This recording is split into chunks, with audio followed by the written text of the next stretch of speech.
جس کے پاس تھوڑی سی نیکی ہے اس کو کم درجہ ملے گا، جس کے پاس زیادہ نیکی ہے اس کو بڑا درجہ ملے گا۔ ہمارے جو علماء ہیں وہ رمضان میں خاص طور پر رمضان ہی کی فضیلت کو زیادہ بیان کرتے ہیں۔ ہم سوچتے ہیں کم از کم ادنا درجہ تو یہ ہے کہ آدمی رمضان میں بھی اللہ کے سامنے جا کر سر جھکا لیتا ہے۔ ظاہر بات ہے رمضان میں تو ہر چیز کا ثواب بڑھ جاتا ہے، لوگوں میں ذوق و شوق پیدا ہو جاتا ہے۔ ہمارے بعض مسلک کے لوگ یہ ہیں کہ وہ نہیں بتاتے ہیں سال کے دنوں میں کہ نکاح کیسے کیا جائے، نماز کیسے پڑھا جائے، اللہ کو کیسے یاد کیا جائے۔ جی آداب، السلام۔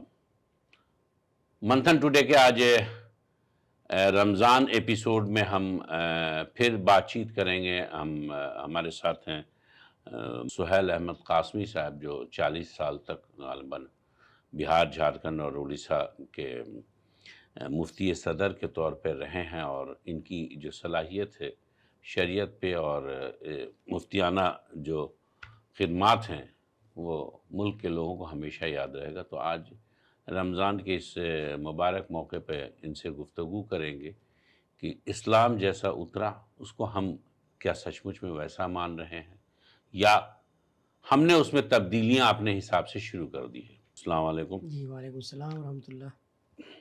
سب سے پہلے مفتی صاحب ہم آپ سے یہ سوال کریں گے کہ جیسے ابھی رمضان کا مہینہ شروع ہو گیا، رمضان میں مسجدوں میں بھیڑ کا بڑھنا یہ کیا بتاتا ہے؟ کیا اسلام میں صرف رمضان میں ہی دعائیں قبول ہوتی ہیں، یا رمضان میں ہی برکت ہوتی ہے، یا رمضان میں ہی لوگوں کو اپنے فرائض ادا کرنے، یا اسلام ہم کو زندگی جینے کا طریقہ بتاتا ہے؟ آپ بتائیں اس پہ۔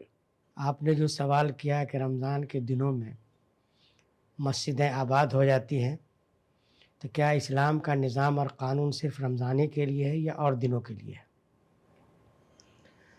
سب سے اہم بڑی بات یہ ہے کہ اسلام کا نظام اور اسلام کے جو فرائض ہیں، بہت ساری چیزیں جو فرض ہیں وہ وقت کے ساتھ خاص ہیں، اور بہت ساری چیزیں ایسی ہیں جو ہمیشہ کے لیے ضروری ہے۔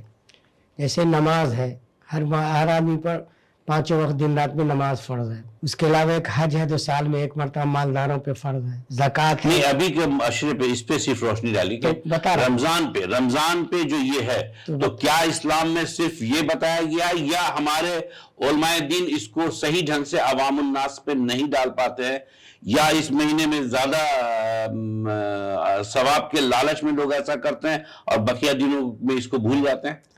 اصل میں ہماری سوچ تھوڑی سی بدل گئی ہے اور فکر بدل گیا ہے۔ اس بنیاد پر ہم ظاہر بات ہے رمضان میں تو ہر چیز کا ثواب بڑھ جاتا ہے، لوگوں میں ذوق و شوق پیدا ہو جاتا ہے، لیکن اسی طرح پورے جس طرح رمضان میں نماز پڑھنا ہے اسی طرح پورے سال نماز پڑھنا ہے۔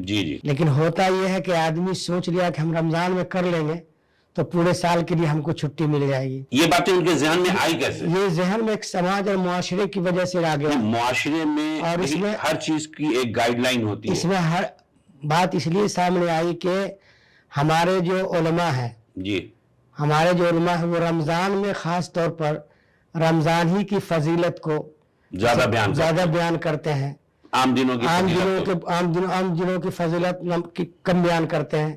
جیسے کل آپ نے مسلک کی بات کیا، ہمارے بعض مسلک کے لوگ یہ ہیں کہ وہ نہیں بتاتے ہیں سال کے دنوں میں کہ نکاح کیسے کیا جائے، نماز کیسے پڑھا جائے، اللہ کو کیسے یاد کیا جائے، لیکن وہ بتاتے ہیں صرف اور صرف یہ بتاتے ہیں کہ فلاں بزرگ ایسے تھے، فلاں بزرگ ایسے تھے، فلاں کام کرو، فلاں کام کرو۔ اس پر کبھی غور نہیں کرتے کہ ان بزرگ کی جو 70-75 سالہ زندگی ہے وہ کیسے گزری، وہ کیسے گزری، ان کے اعمال کیسے تھے، ان کے کردار کیسے تھے، ہم اس پر دھیان نہیں دے رہے ہیں۔ تو لوگ اصل میں شارٹ کٹ راستہ چاہ رہا ہے، محنت کم اور چاہتا ہے کہ فائدہ زیادہ ہو جائے۔ تو کیا اللہ تعالیٰ کے یہاں ایسا ہی کچھ نظام ہے؟ نہیں، اللہ کے ایسا نظام نہیں ہے۔ رمضان میں یہ کما لیں گے تو پورے 12 مہینے کا ہم کو مل جائے گا؟ نہیں، 12 مہینے کا تو نہیں ملے گا، لیکن اتنی بات طے ہے کہ آپ جیسے مان لیجیے کہ ایک آدمی کے پاس خالی، اس کی مثال ایسے سمجھیے کہ ایک آدمی ایسا ہے کہ جس کے پاس سائیکل ہے، ایک آدمی ایسا ہے جس کے پاس موٹر سائیکل ہے، ایک آدمی ایسا ہے جس کے پاس 4 چکا ہے، ایک آدمی ایسا ہے کہ ہمیشہ گاڑی میں چلتا ہے۔ تو اس کی حیثیت الگ الگ ہے۔ اسی طرح نیکیوں کا معاملہ ہے، جس کے پاس تھوڑی سی نیکی ہے اس کو کم درجہ ملے گا،